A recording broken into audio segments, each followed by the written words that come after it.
Peace, peace, open roads to understanding. This is messages for the awakened or awakening. Just because you woke up doesn't mean that you know what's happening. When you start your day every morning, you have to first to get acclimated. You have to figure out, the first thing, where you even are, honestly, because when you come out of sleep, regeneration, um, you're not in this realm, you're not in this world, you're in another world. Some of you remember where you are, some of you have dreams, and some of you don't. I would like for you to be enlightened, if you will, about what's happening or has happened, forgive me, in Fresno, California. All right, so this is Siri-lily reporting journalism. I do it my own way. I do have commentary. I do have opinions, okay? However, I will report the facts. The facts is there's something going on with this gentrification. It doesn't matter whether you're Black or whether you're white or what your ethnicity is. If you say something, you will be stopped. For them to murder people behind stopping genocide, homelessness is a precursor to genocide.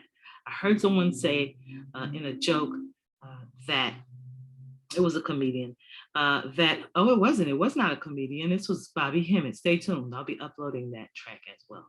I heard someone say that, or I heard Bobby say that the bums have changed. It used to be bums that everybody knew, the same bums around. And we still got a few of those, but now you just have people you've never seen before. Where are these people coming from? And many of them look like people that, once had their shit together. Stress will do this to you. Forgive me, folks. I have a family here. I'm gonna have to close that door, but let me just let you hear this. A Central Fresno man has now been deemed a suicide. 51-year-old John Lang was found barricaded inside his burning home with stab wounds back in January. What is up, Ewu crew? Are you guys ready for one of the weirdest stories to ever hit the World Wide Web? Today, we're going to talk about the mysterious death of an internet activist and police whistleblower, Mr. John Paul Lang of Fresno, California. Grab your thinking caps because you're going to need them for this one. On January 20th, 2016, at around 3 p.m., John's neighbors noticed smoke billowing out of his home and called it in to 911. As his home was highly secured by iron gates, the fire department had to force their way onto his property. According to news reports, when they attempted to enter the house, they discovered all entrances had been barricaded from the inside. When firefighters were finally able to get in, they found John unconscious and bleeding, lying on the floor at the back of his home. Investigators found something quite intriguing in John's living room. There were 2 monitors that appeared to be hooked up to his surveillance cameras outside. A mattress lay on the floor nearby, as though he slept next to these monitors. This man was sleeping on the floor. He was sleeping on the floor in his house. You have to get low when bullets fly. So he expected them to come. He watching them watching him. Somebody's watching me. We feel like. John was rushed to the hospital where he was pronounced dead. The fire, they say, had been set intentionally. Okay, let's back up a bit here. Exactly who is John Lang? Well, that's a great question. At the time of his death, he was 51 years old. Apparently, he was born in Ohio, but it isn't clear when nor why he relocated to the Fresno area. In fact, there really isn't a whole lot known about this individual outside of his activism. He said he worked at the local Payless Brakes and Tires, but we weren't able to find out what he did there.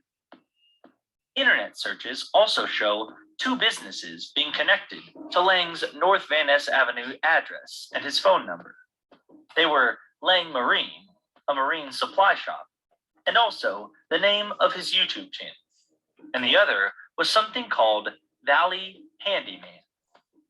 We also know that he was once married to one Alma Loosberg, and that together they had one daughter named Emma. From some of his online posts, we gather that their marriage had been on the rocks at some point starting in 2009. Court records reveal that Alma filed for divorce in August of 2011, and that it appears to have been finalized 3 months later in November. And really, that's all we know about this guy's personal life. Oh my There isn't even a single photograph of him anywhere online, which in this day and age is really just odd, don't you think? You'd figure we would be able to find a pic or at least a little more information about him on the internet. Starting several years prior to his death, John became known in the Tower District community for his police accountability activism and for exposing corruption within the Fresno Police Department. More specifically, he apparently alleged the cops were conducting an unethical and potentially illegal license plate scanning scam in low-income neighborhoods. Supposedly, they would patrol store parking lots, scanning license plates to see if they could find criminals and drivers of unregistered vehicles. You guys can Then look that up. they would pull over their targets when Y'all they can left look the that parking up. lot. It's not I'm exactly currently clear uploading it to how my Lang YouTube. discovered You look the it scam, up. but Join my a brief YouTube search of court briefly, records in subscribe. Fresno County Okay. shows that just one wanted to let you know John what's Paul upcoming. Lang was cited for This is operating what an journalism unregistered is. vehicle in September of 2008. This is what journalism is. John began to Okay. voice his concerns clean my about the screen, it's PD bothering in me. comments on articles Peace. from the local Out. newspaper, the Fresno Bee. And that's where it seems a lot of his troubles began. On his now defunct website, jodymurray.com, the activist explains what appears to have been some kind of breaking point in this narrative.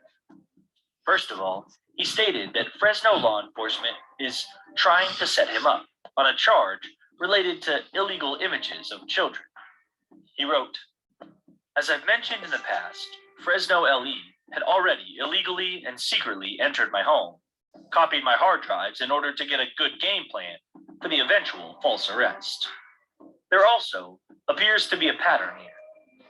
Anyone who has ever talked publicly about, accused, or discussed Jerry Dyer's supposed scandal with that 16-year-old girl has found themselves in some type of legal peril within a few short years. A quick Google search shows that Jerry Dyer did in fact face allegations, as John described. He signs off with, and with this letter, I have for certain signed my death warrant with Fresno LE. He also stated that in 2013, he sent emails to the Fresno Bee and the Sacramento Bee newspapers, informing their editors that a Fresno Bee employee by the name of Jody Murray had been sharing the IP log data of Bee commenters with Fresno sheriff personnel, and sheriff personnel were subsequently harassing these folks who were posting comments on the Bee website. He claimed that following his sending of said emails, he was being watched, followed, and harassed by the Fresno PD, and that officers were using intimidation tactics against him.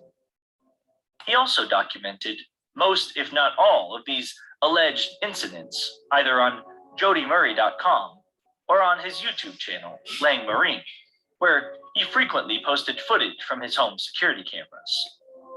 He also filed a complaint about it with the Office of Independent Review in March of 2015, which John claimed heightened the harassment from the local police.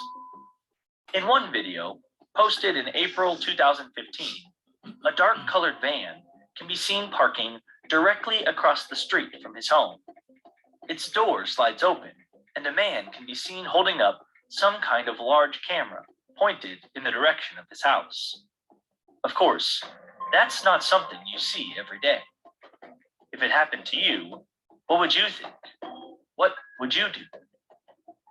Another video, posted a month later, shows several police parking alongside his block. They seem to simply be having friendly, casual conversation.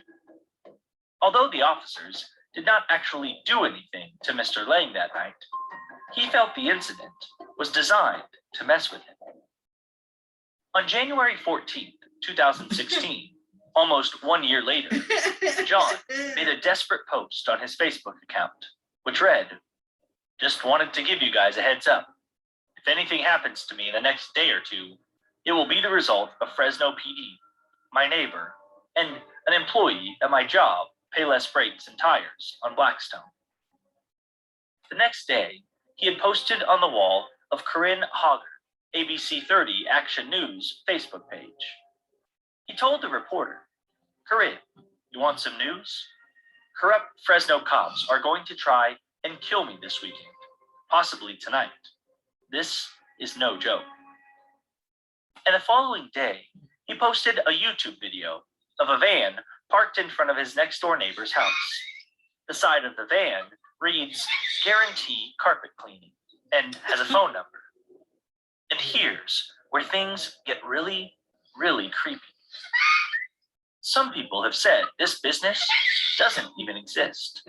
According to one YouTube comment, is anyone else weirded out that the carpet cleaning service has no location and their website has one sentence per page, no pricing and no information? Now, a man is seen exiting the van from the passenger side and smoking a cigarette before walking to the neighbor's gate to stuff a flyer into it. While many people thought the man was dropping the flyer into John's yard, it was his neighbor's yard. We'll pull up an image right now so you can see exactly where this man was standing. This is the little box that he stuffed a flyer into. Admittedly, the guy did look back at John's house several times throughout the video, even seemingly glancing straight into the camera at one point.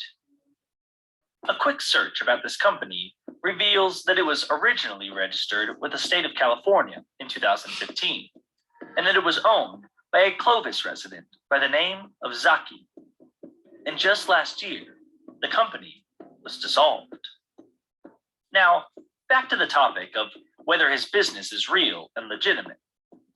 Some people have taken it upon themselves to actually call this phone number, and to their surprise, someone answered.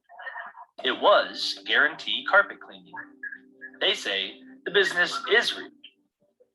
But according to one Redditor, Guarantee Carpet Cleaning's website was deleted right after John posted this video on YouTube, and only 3 days before he died. They stated, "I'm a little creeped out at this point. What the heck? Could this possibly be true? And if so, why?" Another Redditor claimed they called the mysterious phone number, asked about John, and got a peculiar response. Their post read, "The person who answered the phone proceeded to call me stupid and said that the cleaning van was near his house because they were servicing one of his neighbors." This exactly lines up with the fact that the man in the video stuffed a flyer into the neighbor's gate. So, is Guarantee Carpet Cleaning a real business or simply a ruse? It may forever remain a heavily debated mystery. What do you think? In the caption of this video, John wrote, "If I turn up missing or dead tomorrow, remember this man. I think I seen a couple guys sneak out the side door and into the building when it was parked in the carport this afternoon. I've been causing the city of Fresno a lot of problems recently, which I now regret." If Guarantee Carpet Cleaning is to be believed, why would John be so freaked out by his neighbor hiring a carpet cleaning service? Why would he post the video to YouTube, even though they were simply servicing his neighbor and placing a flyer in their yard? Was John simply delusional and losing it, as some internet sleuths theorize? That night, he made a serious request for protection when he made a Facebook post that read, "Anyone want to crash at my pad tonight? Must be a legal gun owner. I think the bad guys may come and get me tonight." Wow. In the days leading up to his death, John made several clearly distressed posts. It was obvious he feared for his life, despite whether his fear was unfounded or not. many people claim that John was unmistakably suffering from paranoid delusions and mental illness, but this cannot be confirmed. And on the other hand, anti-corruption activists say this is yet another case of snuffing out a whistleblower. So, when John Lang's body was discovered by first responders, Fresno Bee journalist Rory Appleton originally reported the death was suspicious and was being investigated by homicide detectives. According to this initial article, Fresno Police Lieutenant Joe Gomez said that Lang had sustained multiple stab wounds to his abdomen and upper back, but that it wasn't clear if he died from the injuries or from the fire itself. I mean, that sounds like murder, right, guys? Wouldn't you say? 4 days later, the Fresno Bee once again reported that John had sustained multiple stab wounds to his abdomen and upper back. Listen to that carefully, because those details are about to change. Twice in a week's time, they reported that Lang had been stabbed in the back. Nearly 2 whole months later, the publication corrected their initial report with new information. On March 31st, 2016, the Bee reported that John's death had been... See, it's going to be a long video because this video is already 24 minutes long. I apologize, y'all. Watch it in 2 segments. I really don't care. But watch it till the end. Because my commentary, I feel I have something to say. And I feel there are many people who agree with me. So this is just my strategy. This is just my thinking. It's my opinion. It's like an asshole. Everybody got one. But I agree with this man. Blatant behavior, but it's everywhere. It's everywhere. This guy was reporting on how they were doing gentrification. This is about the land. This is about running Black people off the land. This is the same thing that Grandmaster Jay discovered in Kentucky with Breonna Taylor's neighborhood. They were all talking about it. Okay? The reason we have to have armed people in our communities, the reason we have to arm ourselves is because we're being taken advantage of. Okay? I'm gonna also do a video on the updated situation in Detroit. I'll give you a taste of it right now.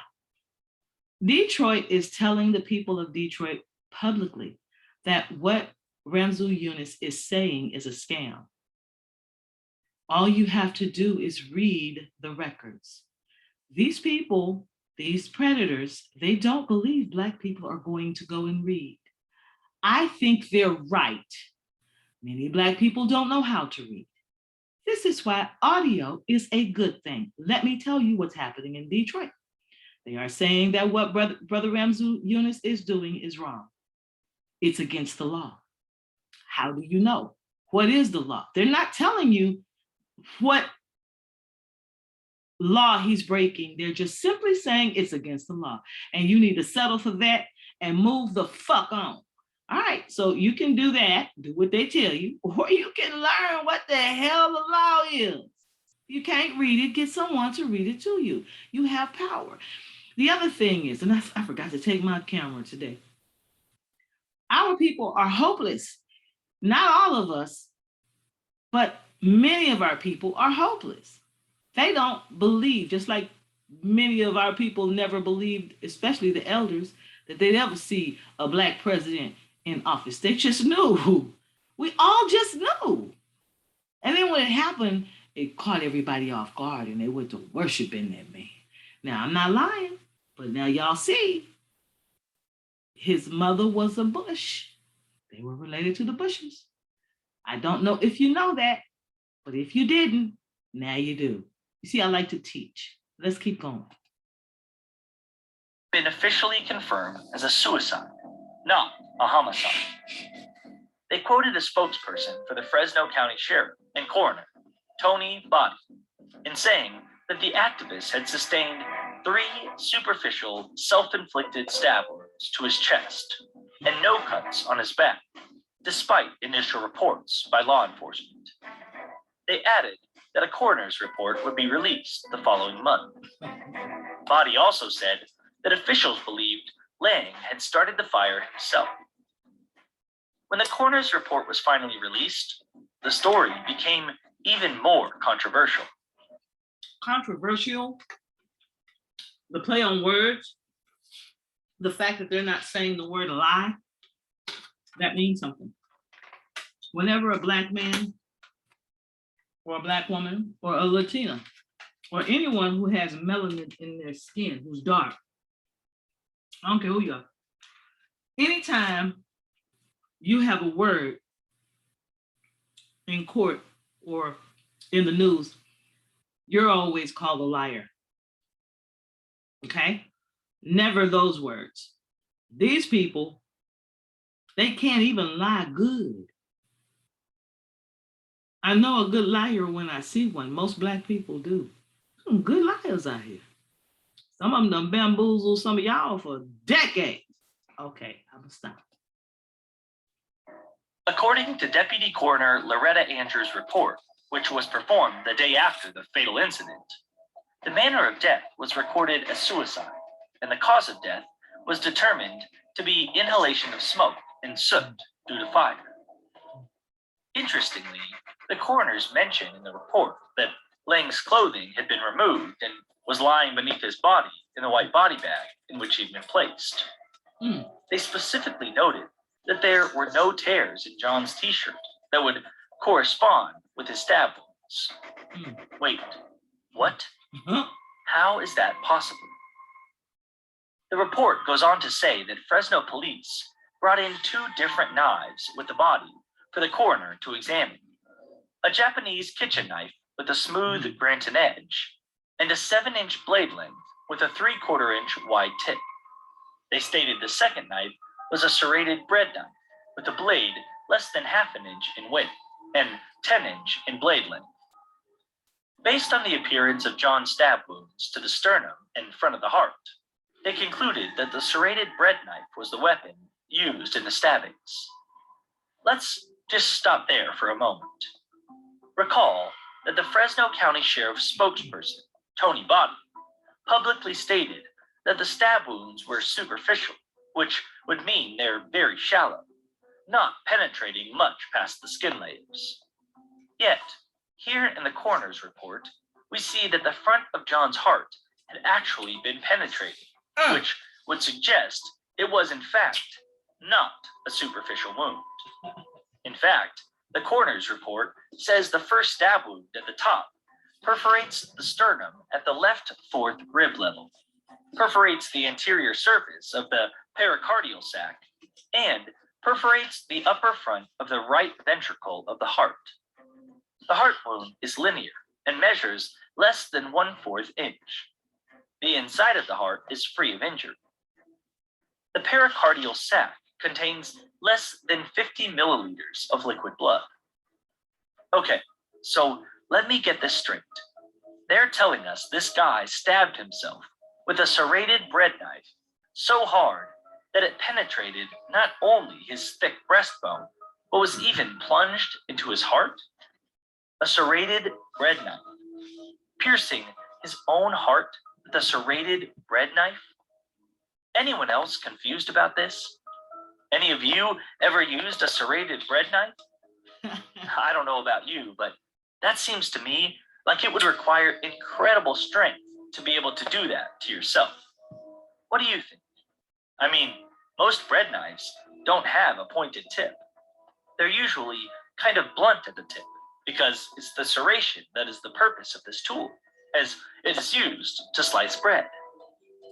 Next, they say the second stab wound, termed the middle stab wound, also pierced the sternum and created a pinhole wound in the pericardial sac, which created a superficial scrape on the lower right ventricle of the heart. And the third, or lowest wound, was also documented as having penetrated the sternum, but did not go completely through it. As far as stab wounds go, That's it. That's ice pick. 3 to his chest area. Not a single mention of any stab wounds or injuries to the back, as was initially reported by the Fresno Bee and police spokesperson Tony Body. Yeah, what about that? What the heck? The coroner's report also states that Lang had soot all over his face, hands, and feet only. Nowhere else on his body, which might suggest that he was actually wearing clothing that had been placed beneath his body in the body bag. Except for one thing. Remember that the examiners said that his clothing didn't have any tears where the stab wounds would be. That really makes no sense, does it? So, now you're starting to see why this case has become so controversial. They also said there was soot inside his mouth, throat, and lungs, and that his left lung had collapsed. Additionally, they noted that a blood sample revealed a 31% saturation level of carbon monoxide. These findings, they concluded, points to the cause of death being smoke inhalation. It may also be important to note that their toxicology reports showed no evidence of drugs, alcohol, or other substances in his body. Interestingly, the coroner's report also includes testimony about the crime scene from Deputy Coroner Loretta Andrews. In it, she explains that Lang's outdoor security cameras had been functioning until just prior to the firefighters' arrival, and that his indoor security cameras had been functioning until the day prior to the incident. She goes on to say that indoor footage shows John sitting in the living room area of the house with a large knife. Apparently, he displayed the knife in front of the camera and took it to another room. She says Lang later approached the camera, shut it off, and that no other footage was recorded after. No videos of him brandishing the knife have ever been released to the public. Some people online have also pointed out the involvement of police in the coroner's autopsy. Indeed, 2 Fresno Police Department detectives, 1 Fresno Fire Department fire investigator, and Bureau of Investigations technician from the Fresno Police Department were present. However, it is not uncommon for police to be present for autopsies. Wow, that's a lot. And a lot of it doesn't really make much sense. How did he get stabbed if his clothing has no holes from the knife? Why did they say he had been also stabbed in the back if he hadn't? Fresno police claimed it was a mistake and that incorrect information had been released to the press in the initial reportings. So, as you can imagine, this case has a lot of people worked up. Many activists say that it's clear John Lang was murdered and that it probably involved the local law enforcement, thanks to the victim's scrutiny of their alleged corruption. Critics believe the man was mentally troubled after his divorce, and that he eventually reached a point in his paranoid delusions that he ended up killing himself. The case has been widely discussed in a subreddit devoted to the matter. Additionally, a group of hacker activists, or hacktivists, calling themselves anonymous, has directly challenged the Fresno police.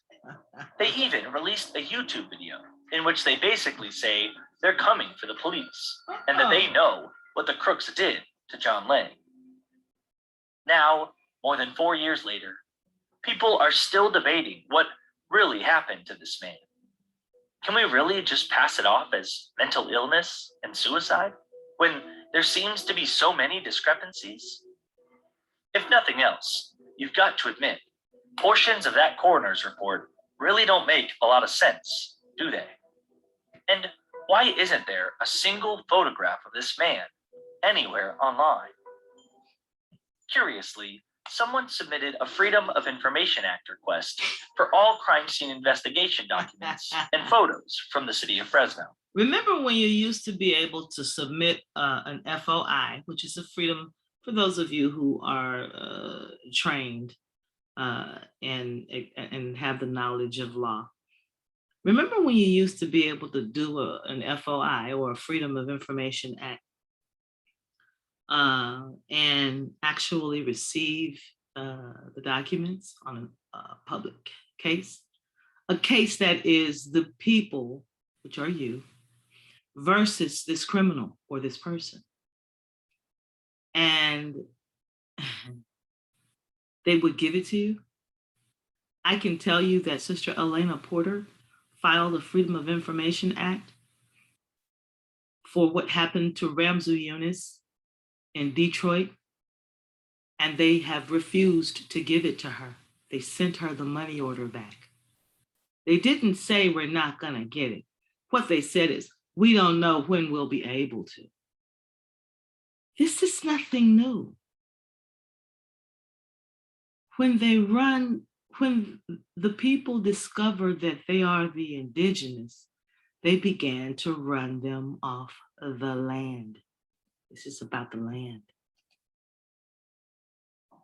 They objected to this request to the extent that they sought disclosure of documents not required to be disclosed under the investigatory records exemption, and disclosure of documents and information that are protected by the third-party right to privacy. Third party? Instead, they What produced fucking third responsive party? documents with privileged information redacted and or withheld. Who's the Unfortunately, third party? no crime scene photos. Wait, it's the people versus John Langham. The police are the people. They represent the people or the corporations. If they represent the corporations, then this is no longer a democracy. And was it ever? Wait, hang on, y'all. I mean, who are you people? Who are, I mean, if you're okay being slaves, let me know, and I'll shut the fuck up. And I'm not just talking to Black folk. Could have shed more light on this mystery were released. As you can see by these documents, there were tons of photos that we may never, ever see. But there was an interesting tidbit found in the released documents. Do you think it's true? According to the fire department investigation unit's official documents, it is also my opinion that the person responsible for this fire is also the victim. There was no way someone could have entered or exited the home during the fire. John Paul Lang was the only person inside with no way out. John Paul Lang had access to the supplies needed to start the fire. Under evidence, they stated physical, gasoline can, and lighter found in the AOO, area of origin. So, what are your thoughts on this, Iwu crew? I think it sounds like the Fresno police are trying to say that John Lang set them up, was trying to set them up. That's their story. Oh, we didn't kill him. He killed himself. I don't care what he said on social media. This is really what happened. Because, I mean, and this happens everywhere. I'm not even shocked. I just want others to see that it happens. Visually, you can see, and you don't have to be Black. You could be anything, any color, white, blue, orange, purple, or green, alien for that matter. And if you are fighting for human rights, there is a need for power, for control that predators have. All right, I got a couple around me. They just happen to be kitty cats. What do you think really happened and why? Be sure to leave us a comment down below and let us know your perspective on this case. This is the site, it's Explore With Us is the name of this site. 1.7 million subscribers, okay? I'm not gonna like this video. It's got over 2 million views, almost 3 million views. This happened back in June of 2020. I wonder, and it took me this long to see it, and I'm on YouTube often. I haven't even commented. It says, I totally agree there are corrupt cops here. Yes, but this is about the land, and people aren't putting two and two together. This is about gentrification. Gentrification is illegal under international law. The United States signed off on that, and they are not honoring it. I'm just letting you know. That's their law too. They are a member of the United Nations. Yet they are going against not only the US domestic law, they're not following their own law. and they're not following anybody's law. They should be following the people's law. We didn't vote for this. Well, maybe some people did, because a lot of people know. A lot of people, including Black people, know that this land doesn't belong to them. The European Moors know that this land does not belong to them. They helped the colonizers to colonize us. Those were Europeans. I know because they are in my bloodline. But we don't have a right. I also have indigenous in my bloodline too, because they also fell in love with those indigenous women. The church didn't like it. The Roman Catholic Church didn't like it. King Louis tried to send some Magdalenes over here for those European Moors from Nova Scotia, and they had been conquered. So King Louis tried, and I did a video. If you go back in my history, the esoteric series, I probably need to do some more. It's from Carimio. But I have another sister I've been listening to, and this is a sister. Carimio is a light-skinned indigenous, accepted dolls list, and he's telling the truth about who we are, because they ain't got no choice now. They got to come clean. But this sister, she's young, but she hot, and she say. She's beautiful too. She say, she ain't got no love for these light-skinned indigenous people that's been enjoying this all this time. Why the fuck y'all didn't speak up 60 years ago, but when they murdered Martin Luther King, you know, she got a point. Ooh, she tough. I'm soft-hearted, even though I believe that serial killers are necessary. You know, yeah, I'm with Dexter. You just gotta train them. You gotta look. This is how you kill. Only the low vibrational energy shit, because you're low vibrational. You can cancel that shit out. You know, there's a need for everything on this earth, including rattlesnakes. I mean, you could ask what the fuck are rattlesnakes for? They don't do no good. Yeah, they do a lot of good. We'd be overrun by rats, vermin, if it wasn't for snakes. So everything is necessary in this cycle of life, folks, and there's no need to look down on anyone because they don't fit the status quo. There's no need to talk down on Lizzo because she doesn't fit the image of beauty standard, the same as, Beyonce, you know, because the clothes are really no different. But you've allowed your visual,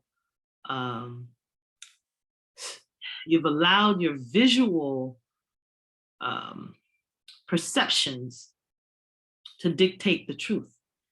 And you all know the story of the golden apple that's rotten on the fucking inside. It's a beautiful golden fucking apple. Everybody knows about that. You know, you have to be careful because everything that glitters ain't gold. So stop letting this shit stop letting this shit, what's the word I'm looking for? Stop letting media hypnotize you. Okay, stop. There's a real world going on out here, and you can't run or hide from this motherfucker. It's gonna catch up with you sooner or later. By the way, it's time for me to finish my book, so I may disappear for a while, and I also need to pay a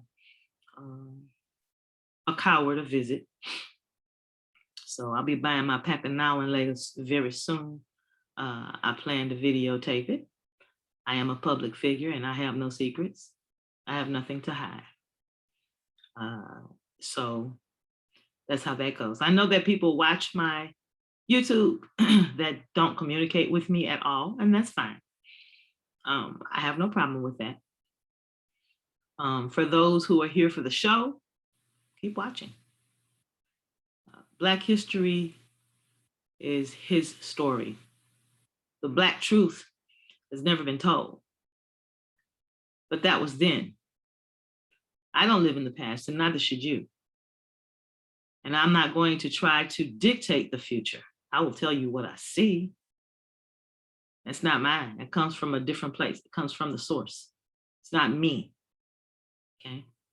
But I'm going to live in today. This is the present. This is what we have. And what I see is an awakening. understanding, peace, open roads to success, removal of fear, and remasculation of our population, and the feminine energy that is ruling, allow it to remain in balance so that we may have peace forevermore.